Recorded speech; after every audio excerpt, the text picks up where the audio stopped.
Ուրեմն ռուս մեծ գրող կա, Լև Տոլստոյ, Հայաստանում ցավոք արդեն քչերը նրան գիտեն, քչերն են կարծում։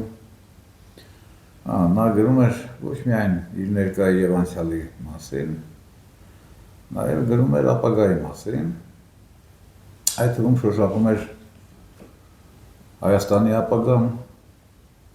Լև Տոլստոյը կապ ունեցել է, չէ՞, հայերի հետ։ Հիշեցել, որ նրա հոգեհանգիստը տեղի ունեցել հայկական եկեղեցում, որովհետև ռուսուհապար եկեղեցին նրան նզովքի էր ենթարկել եւ անգամ նրան մավան 100-ամյակի կապակցությամբ Ռուսաստանի Դաշնության ղեկավարությունը, եթե չեմ սխալվում, անձամբ Պուտինի մակարդակով դիմեց պատրիարխ Կիրիլին, թե լավ է, այստեղ ներեք էլի մավան 100-ամյակն է, ոչ։ Ռուսուհապար եկեղեցին իր որոշումը իր կարծիքի չփոխեց Տոլստոյի մասին, ինչևէ, նրա հոգեհանգիստը տեղի ունեցավ հայկական եկեղեցում։ Եվ նրա շատ գործեր նվիրված են նաև Հայաստանի ապագային, մասնավորապես շատ ճշգրիտ կա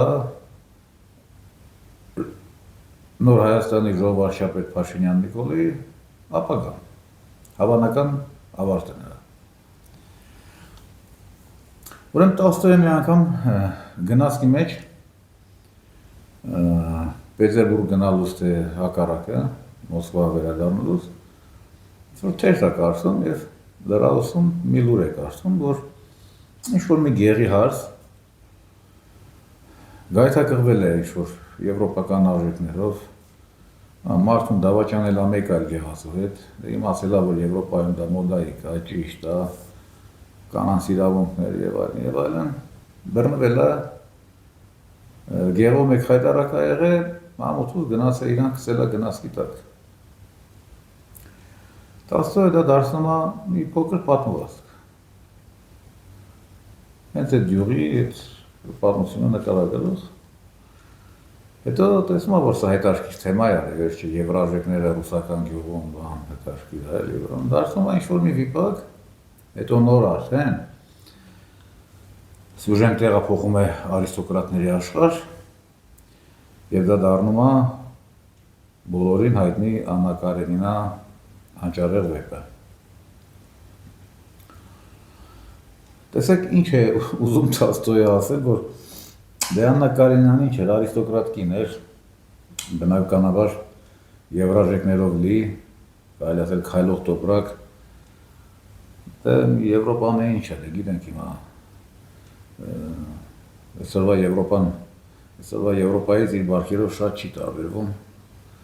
տարբերությունն այն է, որ այն ժամանակ Ֆեդերացիան օրինականացված չէր, անգամ երկրներ կային, որտեղ դատում էին դրանց, իբր դատում էին, ինչևէ ազատ կյանք, ազատ սիրային հարաբերություններ դա միշտ Եվրոպայում ողջունվել է, բան ա եղել, չէ։ Իսպանիայի անուն չեմ հիշում դրա ցագավորի Իսպանիայի, բայց Նապոլեոնի ներխուժման ժամանակ ինքն էր գային, դրա երեխաների ուղիղ կեսից շատի, եթե կեսից եթե ոչ ավելի շատի հերը ինքը չէր, եւ ինքն դրա մասին գիտեր, նրա այդ վարչապետն է գիտեր, դա շատ սովորական բան է 19-րդ դարի Եվրոպայում,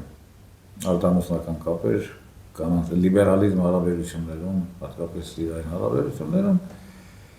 եւ Աննա Կարենինան շատ տարվեց այդ բաներով, հետո տեսա, որ չէ, սա երբ չէ, դե դրա բոյֆրենդն էր, Վրոնսկի կոչվածը, էդ էլ էր արևմտյան արժեքների տոպրակ, վերջին նրանով վերջացավ, որ այս կնիկը գնաց իրան վերջ տվեց գնացքի տակ։ Հիմա գանք մեր Փաշինյան Նիկոլին, որն է կապը նրա ճակատագրի եւ Աննա Կարենինայի տխուր ավարտի միջև, կապը շատ հստակ է, առաջինը ռուսական երկաթգիծը, երկրորդը եվրոպական արժեքներին հավատարմությունը, թե Փաշինյան Նիկոլի, թե Աննա Կարենինայի կողմից։ Ուրեմն սա գնաց է եկել է արդեն քանի ամիս եկել է ռուսերից ուզում է խլել Հարավկովկասյան երկաթգիծը, առաջարկել է թե ախորպես մենք պարտներներ ունենք, որոնք ձեր պատճառով չեն ուզում մեր հետ աշխատել, եկեք ծախեք ուրիշի էլի ձեր հետ կոնցեսիան, Ռուսաստանում սրան լուջը չեն տունեցին։ Այդ RЖD-ի ղեկավարի մակարդակով ասին, որ կոնցեսիա են ունում, վաճառելու միջ չունենք, ինչ ուզում եք գնացեք արեք։ Պուտինը անգամ էս ասին չի անդրադարձել։ Հիմա սա այսօր նորից անդրադարձել է բանին։ Ասում են երկաթուղու մասով ուզում ենք բարեկամական լուծում գտնել։ Ասում է պետք է բարեկամական հասկանանք, ընկալենք իրար շահերը եւ գնանք որոշակի կոմպրոմիսների։ Նախկինում խոսել եմ այս մասին, որ այդ կոմպրոմիսներից մեկը կարող է լինել ռուսական երկաթուղիների կողմից կոնցեսիոն իրավունքի վաճառքը, ամբողջությամբ կամ մասնակի, որտեղ Հայաստանի միջազգային ցանցին ինտեգրվելու այս պատմական հնարավորությունը չի խոչընդոտվի։ Իսկ ասում եմ, որ մեկ այլ տարբերակը լիցենզիան բաժանելն է, երկաթուղիների դեպքում լիցենզիան ներառումը ինչև է։ Եվ ասում եմ, որ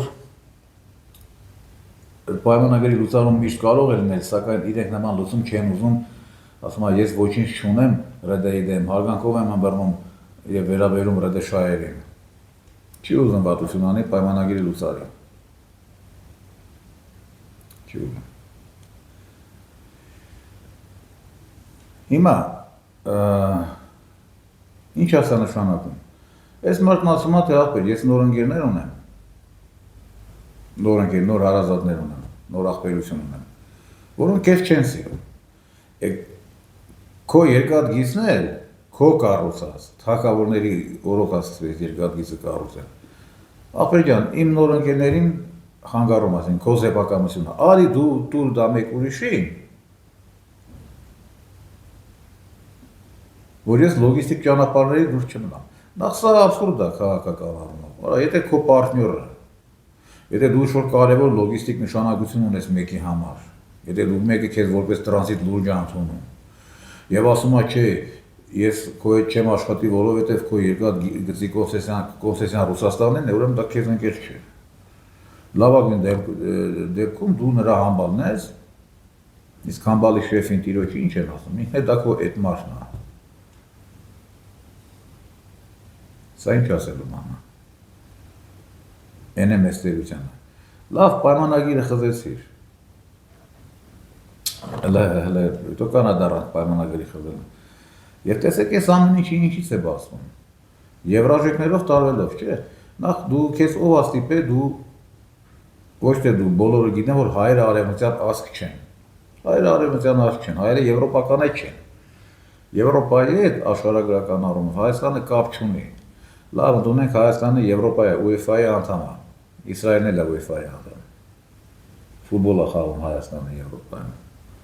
Դա եղավ, որ Հայաստանը եվրոպական երկիր է, կամ Հայաստանը արևմտյան քաղաքակրթության հետ ինչ ընդհանուր բան ունի։ Այսինքն դու արդեն դավաճանել ես քո ազգին, քո ազգային ինքնությանը, դու ազգը քաշ ես տալիս Եվրոպա։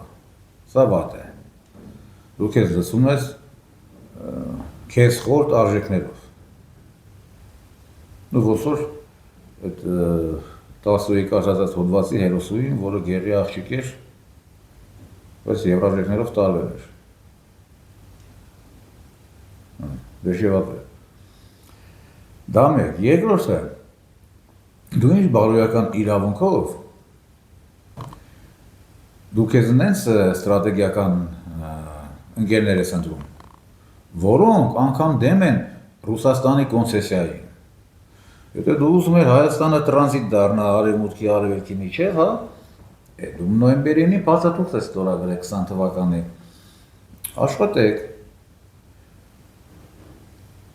Աշխատեիք այդ փաստաթղթի հիման վրա, բացեիք սովետական միության ժամանակ գործող բաները, կոմունիկացիաները բացեիք, ով էր ձեր ձեռաբարում։ Facebook-ի հսկողության տակ պիտի ամեն ինչ ուներ, չէ։ Բայց սրանք թորան են ուզում կառուցել, չէ, իրականում, որ սրանց բանը դա լուսավը Հայաստանի շահը չէ կամ Հայաստանի պայծառ ապագան չէ, սրանց Թուրան պետք է ՖՍԲ-ի հսկողության տակից Թուրան պիտի կառուցեց։ Իրանց Էշալով Ալիևի հետ ֆուկ արեցին Պուտինին, գնացել են մի Թուրան են սարքում, հայտվել են նաև Իրանի հարվածի տակ։ Եվ հիմա ստեղ մի բան էլ է, ինձ արդեն չի զարմացում, բայց շատերի պիտի զարմացի։ Տեսնում եք, սրանց վախի բացակայությունը, սրանք վախ չունեն։ Օրինակ, երբ Սահակաշվիլին Ռոբերտ Գեյթսը 2008-ին ասում էր 4 օր ժամանակ ունես Ցխինվալի հարցը լուծի, այս մի հատ չարծրես, ախպեր, եթե չլուծեմ, իմ վերջը ինչ է լինելու։ Չարծրես, որպես ինչպես պարտքեր գործակալ, ինքը հարցերի իրավունք չունի, կարծիքի իրավունք չունի, խոսքի իրավունք չունի, նրա միակ ընդհանրապես իրավունք ունի, նրա միակ պարտականությունը վերադասի հրանք կատարելն է։ Հիմա սրան դրսում են ռուսներից խլել երկաթգծի կոնցեսիան։ Դրթողնել է ապուր, չի պատկերացնում, որ սրան կարող է վաղը տանեն, պարկսեն Աննա Կարենինայի ճակատագրին արժանացնեն։ Ու այդ դեպքում Հայաստանը կունենա երկու վարչապետ։ Դե երկու մասի կբաժանվի, չէ՞ ջանդակը։ Մի Փաշինյան Նիկոլը երկուս կդառնա։ Սա է ռիվ չունի հարի կամ խելք չունի հարցնի, թե լավ, բալոր հանկարծ չհամաձայնվեցին ռուսները։ Ամերիկյան թուրքական սպեցնազը իրան պետք է փրկի ստեղից։ Էդ էլ գիտենք, հա, որ նրան պաշտպանում են իրականում թուրքերը։ Այն ջադեկը թուրք չէ, որ իր այդ ֆրֆռում են բանի, որ իրանց արևին են խզոր թիկնապայներում, չէ։ Նրա անձնական պահպանության ծառայությունը դա բացարձակ աշխատում է թուրքական հատուկ ծառայությունների սկզբունքներով, մեթոդներով, որը երևի աշխարհում վատը չի։ Վատը չի։ Լավ, այդ ամեն ինչը քեզ կփրկի, արա։ Ուրեմն դավաճանում ես ազգի ինքնությանը, քեզ արևմտյան ազգի սրճակում հերիք չէ դա։ Ազգդ քաշես տալիս արևմտյան քաղաքակրթական միջավայր, դա էլ քեզ է։ Ազգիդ մատնում ես բոլոր այն խնդիրներին, որոնք բխում են Ռուսաստանի հետ կապերը խզելու, դա էլ հերիք չէ։ Մի ուզում ես ռուսների ձեռից, լավ դու Աննա Կարենինայից ինչով ես տարբերվում։ Տարբերությունը այն է, որ Աննա Կարենինան կամավոր գնաց այդ քայլին, քեզ զորով կտանեն այդ քայլին, չէ՞։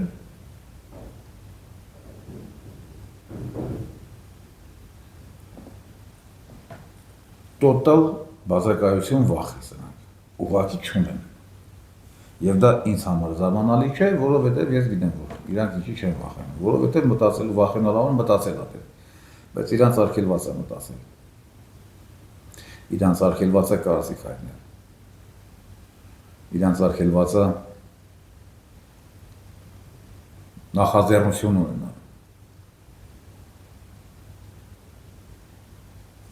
Նրանց միակ առաքելությունը իրենց զբաղեցրած պաշտոններում կուրորեն լսել կատարելն է։ Սա կատարում է։ Ինչ ասեմ, ես բնականաբար չեմ կարող հաջողություն մաղթել Հայաստանի ժողովրդապետին, ես իր երկաթգծի խլման process-ում եւ շատ կուրախանամ։ Կուրախանամ ոչ թե նրա համար, որ ինքը երկու հատ կդառնա, երկու մասի կբաժանվի, այլ նրա համար, որ 10 իրոք հանճարեղ էր, էլի։ Չի կարելի լինել գեղիբոզ եւ գեղի հարց եւ դառնալ եվրաբոզ։ Այդ փորձը լավ չեն հավատում։ Չի կարելի լինել արևելյան ասիական ազգ եւ ինքնահռչակվել արևմտյան քաղաքակրթության անդամ մաս եւ հակառակվել հարազատ քաղաքական բնորանին։ Չի կարելի, այդ ամեն ինչ շատ է շանում։ Եվ իհարկե չի կարելի քո արդեն նախկին ռազմաքաղաքական եւ քաղաքակրթական դաշնակցից երկաթգիծը խլել, որը ինքն է կառուցել, դեռ 19-րդ դարից։ Որովհետեւ այդ ամեն ինչը շատ ցավալի հավաստում է։ Շատ ցավալի։ Դե հետևենք իրադարձությունների զարգացմանը, տեսենք թե այս ամեն ինչով կավարտվի։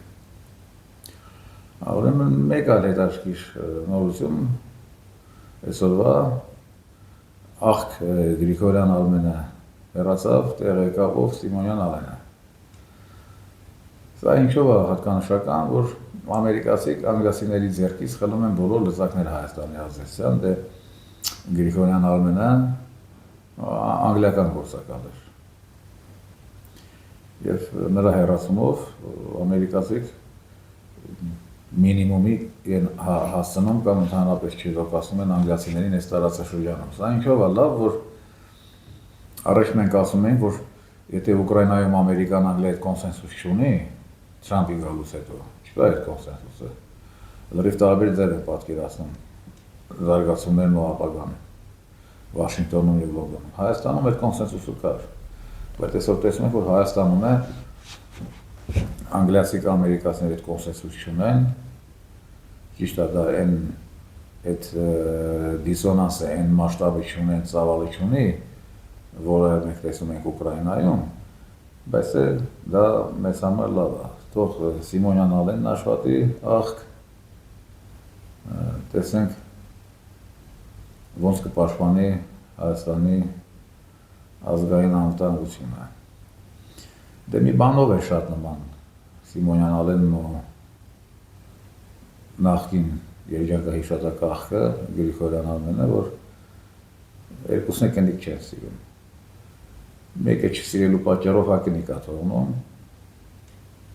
յոլա չի գնում մի կնգայից երկար ժամ, էլ մեկն է սկզբունքորեն կնիկ չի սիրում, օրիենտացիան է, մի քիչ ուրիշ, մի հատ կնիկ ունեցավ, Ձևյան Ալենային աղջիկը,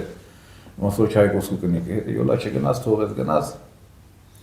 լավ որ ԿՊ-ական պատգամավորի քուր էր դրա կնիկը,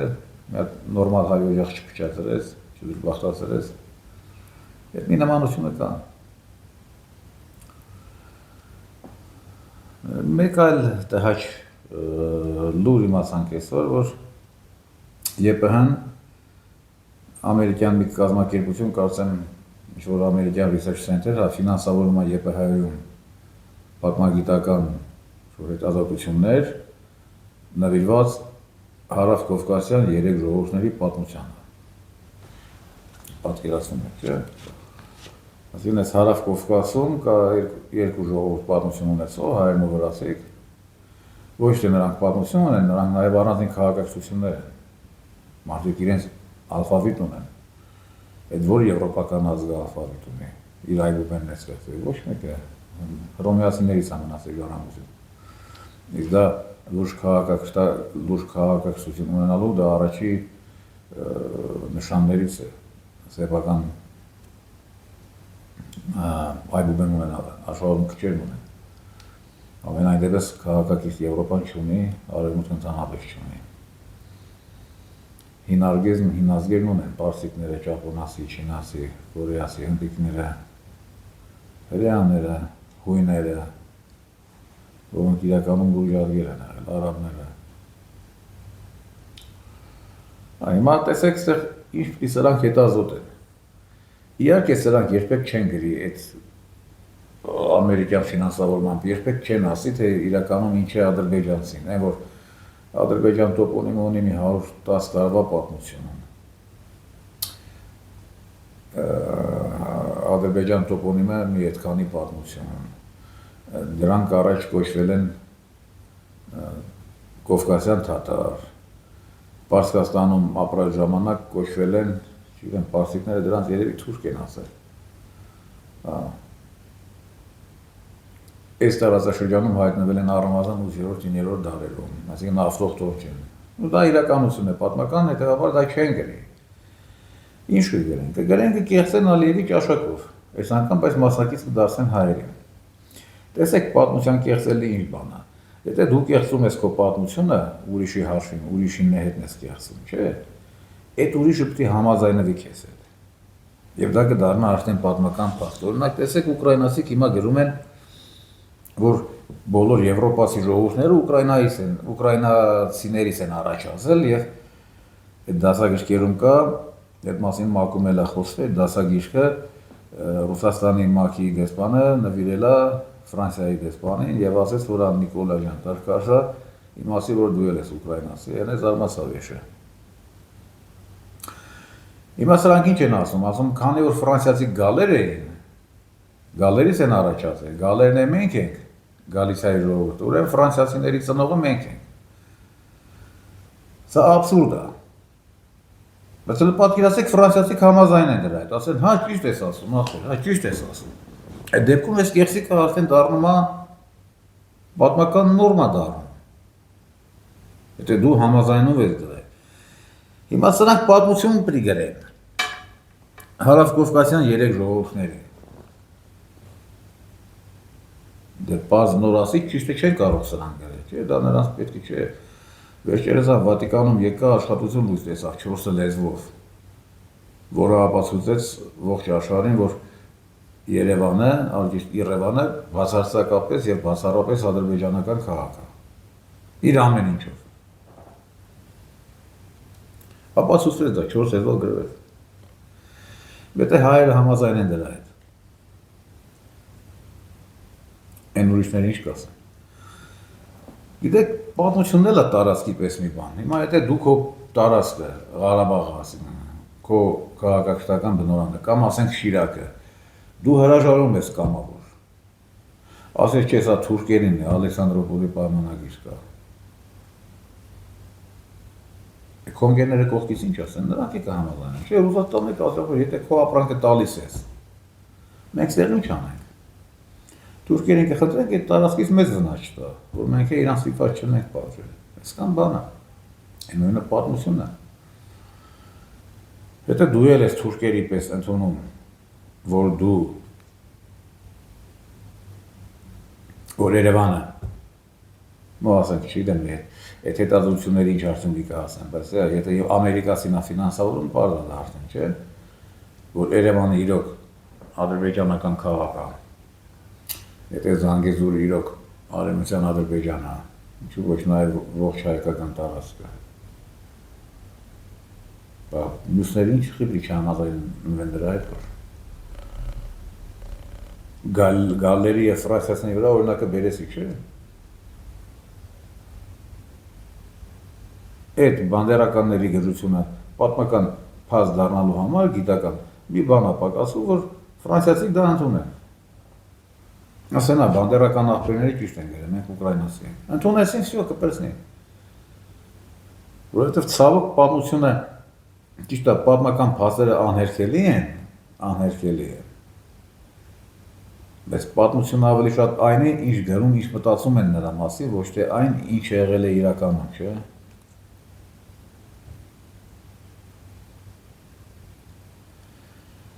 Եվ ցավը դա է։ Դե ԵՊ ռեկտորնեով է, դա ուժեղ գիտնական է, իբր դոկտոր է, Սորոսի վաստակ կատարյալ։ Հովհաննիսյան Հովո, դրա դիսերտացիաները նվիրված են դիարքիզմանը, Սորոսից գրանտ է ստանում, գրում էր, որ սխալ բանամարդ թաղելը, ճիշտը հրկիզելն է, այսինքն ծրագրեր էր իրականացնում, շատ արագ տենց ջուրերով դարձավ դոկտոր, հետո Սորոյի կվոտայով նշանակեց ռեկտոր, դա էլ է շատ կասկածելի օրիենտացիայի տերանձնավորություն, շատ հետաքրքիր բոյֆրենդներ ունի, կնոջից բնականաբար բաժանված է, կնոջը ալիմենտ չի տալիս, դատալեցում տեսեք, ոնց է փախնում ինքը ալիմենտներից։ Չի կատարում անգամ վերաքննիչի վճիռները։ Չի տալիս ալիմենտ, կնիկն է դատում է, բայց ըստ ամենայնի կնիկն էլ է սրա ախերից, չէ, դե վերջը ոնց կարող Հովհաննիսյան Հովան 10 տարի առաջ նորմալ կնիկ ուներ, դա բացառված բան է։ Դա գրանտակերի կնիկն է, ամերիկյան դեսպանատանն է աշխատում,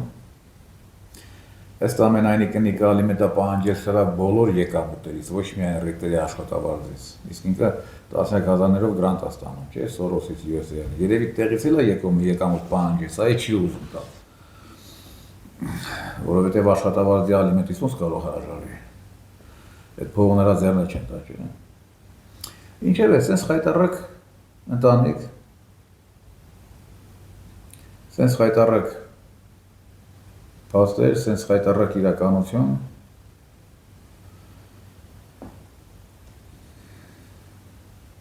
համալսարանն են վարի տալիս, սենց ռեկտորներով, սենց գիտական աշխատություններով, նաև լկտի կադրային որոշումներով, բոլոր Ղազինյան Գագիկին, որը իրոք ինչ էլ ասեն, չասեն նրա համար կոռումպատոր եղել թե ինչ, դա լրջագույն դեմք էր հայկական իրավագիտության մեջ լուրջ ամակ ունի բոլոր հայ իրավաբանների վրա, բոլոր նրան ուսուցիչ են համարում, այսօր այն մարդուն արգելում են երբ մտնել, պրոֆեսորական այդ կոնտրակտը չեն կասեցրել են, այդ նույն ֆակուլտետը լքեց Գևորգ Դանելյանը, իրավագիտության դոկտոր, բավական լուրջ մարդ, նաև պրակտիկ իրավաբան, որը աշխատել է և գլխավոր դատախազի տեղակալ և արտադրության նախարար և այդ բարձրագույն դատական խորհրդում մասնակցել է այս սահմանադրության ստեղծման աշխատանքներին, նա էլ գնաց հիմա ով պիտի մնա այնտեղ։ Կարևոր ամերիկյան պրոյեկտները լավ առաջին անես երկում։ Այդ գիրքը գրվի, մենք մեր աչքով տեսնենք, որ հայերը համաձայնեն, եթե ոչ 100%-ով գոնե 95%-ով ադրբեջանական պատմագրության հետ։ Եվ դա կլինի հայ ժողովրդի վերջը, ոչ պետության, ժողովրդի վերջը։ Դրա միակ կասեցումը Աննա Կարենինա օպերացիան, որը Փաշինյան Նիկոլն ամեն ինչ անում է, որ դա իրականություն դառնա, ինքը կուրորեն գնում է, հետևում է Աննա Կարենինայի ճանապարհով, հետևում է այդ գեղեցիկ կնոջ օրինակին, չի գիտակցում, որ այդ գեղեցիկ կնոջ նախատիպը Եղիբոզ է եղել, որը փորձում էր Եվրաբոզ դառնալ և հայտնվեց, ինչի արդյունքում հայտնվեց ռեսերի վրա և առնվազն 2 կեսերով։ Առայժմ այսքանը, հետևեք մեզ նաև Facebook-ում, Telegram-յան ալիքում, բաժանորդագրվեք, կոմենտներ գրեք, լայքեր դրեք, եթե դժվար չի նաև կիսվեք, ինձ թվում է վատ բաներ չեմ ասում, էլի, կարելի է երբեմն լսել, երկարը չեն խոսում, կարելի է երբեմն լսել, մտածել, խորհել, չէ՞ լավ մնացեք, կհանդիպենք։